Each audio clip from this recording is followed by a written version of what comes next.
स्वागत है आपका आपके अपने चैनल देसी धमाका में सीरियल को मैं किसी के प्यार में।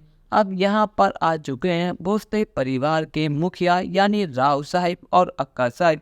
और राव साहिब ने आते के साथ ही लगा दी है रजत की क्लास और सबके सामने अपने परिवार और सभी का साथ दिया है। जी हाँ, ये वही राव साहिब है जिनको सभी एक फूटी आंख नहीं बांधी थी।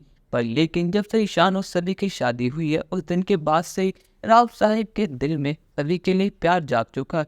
और अब सभी के ऊपर कोई उंगली उठाता है तो राव साहिब उस उंगली को उखाड़ फेंकते हैं। और यहाँ पर जब बात सभी की आई है तो अक्का साहिब कैसे पीछे रह सकती हैं। यहाँ पर अक्का साहिब भी रेस्ट की दिन भी क्लास लगाती हैं। वो कहती है कि तेरी इतनी हिम्मत, तूने मेरी फूल जैसी बच्ची से ऊंची आवाज से बात करी, अब मैं तुझे छोड़ूंगी नहीं। असल में दोस्तों यहाँ पर रजत को पता लग चुका है कि जो औरत उसके ऑफिस में उसकी सासू बन के आई थी वो और कोई नहीं ईशा ही थी। और यहाँ पर उसने सभी को समझ लिया है गोल्डीगत कि वो बस पैसों के लिए उससे अपना नाम जोड़ रही है। वो सही के जो केयर दिखा रही है वो सिर्फ और सिर्फ पैसों के लिए है। यहाँ पर उसको पता ही नहीं है कि सभी बिल्कुल अपोजिट है। सभी के दिल में सही के लिए प्यार जग चुका है। यहाँ पर अजय सभी को बाहर बुलाता है। वो कहता है कि आईने से अगर तुम सही के आसपास भी दिखी तो मुझसे बुरा और कोई नहीं होगा। तुम सही की क्लास टीचर हो तो उसकी हद में रहो और अपनी आई से कह देना कि अपनी हदें पार ना करे और अपना नाम मेरे नाम से मत जोड़ो। तुम लोगों की औकात भी नहीं है मेरे साथ खड़े होने की और तुम चले हो मेरा नाम जोड़ने। आखिर तुम्हारी आई मेरे ऑफिस में क्यों आई थी। यहाँ पर अपनी और अपनी आई की बिल सुनने के बाद सभी शांत नहीं बैठती। वो कहती है कि रजत टक्कर आप ये डिजर्व करते हो। आपकी बीवी ने आपको डिवोर्स दिया, आपको छोड़कर चली गई, वो भी सही करा क्योंकि तुम्हारे सीने में दिल है ही नहीं, वहाँ से में पत्थर है। और यहाँ पर राव साहिब और अक्का साहिब बहुत सारे बाद में ये आए हैं शांतनु, ईशा और सभी से मिलने। जब वो देखते हैं कि यहाँ पर लड़ाई हो रही है और यहाँ पर जैसे सभी को बहुत बुरी बुरी बातें कर रहा है तो यहाँ पर राव साहिब अपने रौद्र रूप में आ जाते हैं।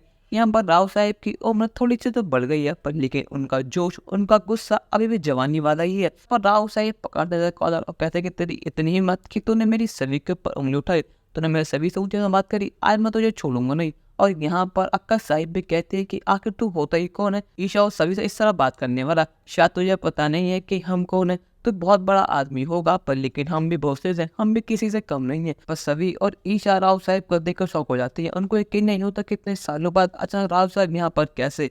राव साहिब कहते हैं कि सभी हमारे घर के सदस्य है और मेरी पहली बार जब बात आती है तब मैं किसी को माफ नहीं करता। इन 7 सालों में मैंने बहुत कुछ सहा है पर लेकिन अब नहीं। यहाँ पर शांतनु, सभी और ईशा राव साहब का को शांत कराती है। यहाँ पर राव साहब दम भी देते हैं रजत को, कहते हैं कि अगर आने से तुम मेरे परिवार के आसपास भी दिखा तो मैं जान लूंगा। रजत कहता है कि मुझे लगा था कि आप थोड़ी तमीज़दार फैमिली है पर लेकिन आपने साबित कर दिया कि आप तमीज़दार है ही नहीं। आपने तमीज़ की बात करनी बेकार है और आपने मेरे पर हाथ उठाया ना तो इसका अंजाम आपको भुगतना होगा। आप शायद जानते नहीं कि मैं कौन हूँ। अब क्या यहाँ पर रहती गलतफहमी दूर हो पाएगी ये नहीं? अपनी राय हमें कॉमेंट में ज़रूर बताइएगा और चैनल को अब तक नहीं कर सब्सक्राइब तो कर लीजिए। धन्यवाद।